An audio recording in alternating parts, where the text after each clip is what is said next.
The Ravens keep winning, but something feels off right in the heart of the offense. Something nobody can ignore anymore. The offensive line, the group that's supposed to protect Lamar Jackson, an open lane for Derrick Henry, is collapsing way too fast. And when an offense with this much talent starts failing exactly where every play begins, you know a serious problem is coming. It starts as a small detail, until one day it's the reason an entire game slips away. And the scary part? All the warning signs are right there. Too many sacks, defenders blowing up the middle of the line, drives dying before they even take shape. None of that matches a team aiming to go deep in January. The question right now is simple. Will this get fixed in time, or will it cost them the season? Because once you understand what's behind this drop in protection, you'll see why it has to be addressed immediately. The truth is that even during this winning stretch, the Ravens have been dealing with a problem that's only getting worse. The offensive line can't hold anything. The pocket collapses so fast that Lamar Jackson barely has time to breathe. It throws the rhythm of the offense off, like every snap already starts a step behind. And when the foundation shakes like that, everything else becomes unstable. The sack numbers make the concern even bigger. Lamar has already been taken down 24 times this season, and that's after missing games with an injury. It's more than he took all of last year, and that alone sets off alarms inside the coaching staff. Every play feels like it carries unnecessary risk, as if something is always about to go wrong. The entire team feels that pressure on the field. The problem becomes even clearer when you look at the rankings. In Week 11, the Ravens were dead last in pass protection, something no team with real playoff ambitions can ignore. Numbers like that prove this isn't overreaction. The unit simply isn't meeting the minimum standard. And without that minimum, the offense loses its punch too early in drives. And this instability doesn't stay on paper. It shows up in every rush read, every run stuff in the backfield, every possession that ends before it even gets going. Everything starts spinning around this weakness, like the offense is carrying extra weight on every play. And right at the center of that line is where the most sensitive point starts to form, and where the problem gets a name. The biggest issue on this offensive line sits right in the middle. The guards, Daniel Foley and Andrew Voorhees, who were supposed to anchor the interior, are opening more lanes for defenders than for Baltimore's offense. The pocket disappears too fast, like a trapdoor opening right in front of Lamar. It's hard for anything to work when the pressure arrives instantly. Foley has the lowest run-blocking grade on the entire roster, and Voorhees is right behind it with one of the worst overall grades. That explains why so many plays die before they even start. It feels like they can't win the first contact, and that kills the quarterback's timing. The line lacks stability, and that instability grows snap after snap. What makes this even more shocking is that, on paper, they should be physically dominant. Foley stands at 6 feet 8 inches, 380 pounds, and Voorhees at 6 feet 6 inches, 310. Those are measurements any coach would love to have inside the line. But in real action, they look slow off the snap and lose power at impact. When that happens, it becomes an open invitation for defenders to attack without hesitation, and you see it constantly on film. The result is a chain reaction that blows up the entire offense. Lamar is forced to escape early. Throws come out rushed, and the run game loses strength because no one opens lanes. Little by little, this weak spot drags the entire offense down, creating the kind of instability that shows up even more in moments where the play needs time to develop. When the interior protection collapses, the whole offense suffers, and that's exactly what's happening. Defenders get in so fast that many plays don't even have a chance to exist. Reads tighten, windows close, and the offense becomes painfully predictable. It's like trying to build a puzzle with missing pieces.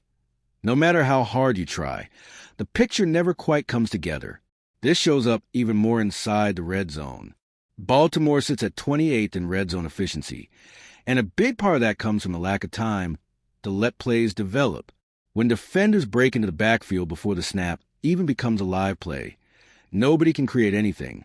Drives stall, turn into field goals or turnovers, and frustration keeps growing. This also puts Lamar in a tough spot. He's forced to release the ball faster than ideal, which increases the risk of mistakes and unnecessary hits. Every quarterback needs a moment of calm to process, And he isn't getting even half of that. With that much pressure, the offense loses a sense of control that usually defines Baltimore at its best. With this level of instability, every drive becomes a race against chaos. And chaos doesn't fix itself. Someone has to step in and change what's happening inside. That's where new names start to emerge. Players capable of shifting the dynamic and giving the offense the first spark of ability it desperately needs. All right, we're already past the halfway point of this video, but before we continue, I noticed you haven't left a like yet. It's really important because it helps YouTube keep showing you my content so I can keep bringing you the best news about the Baltimore Ravens. So go ahead and hit that like button. It's free and it really helps. Thanks. Now let's get back to it. Even with all these issues, the coaching staff still has paths to repair the offensive line. Ben Cleveland is the most straightforward option, bringing more power in the run game and a better grasp of the system. He's not perfect, but he can provide a firmer base inside. Sometimes one simple switch can change the rhythm of the entire unit. Another piece finally back on the board is Emory Jones. After recovering from his shoulder injury, he brings enough athleticism to slide inside and contribute. His mobility can add a different type of movement to the interior. He's the kind of player who creates possibilities when the team urgently needs something new, and that urgency is long overdue. Carson Vincent is also firmly in the conversation. He's a rookie, but his size and strength stand out right away. His physical profile makes it realistic to move him from tackle to guard without losing impact.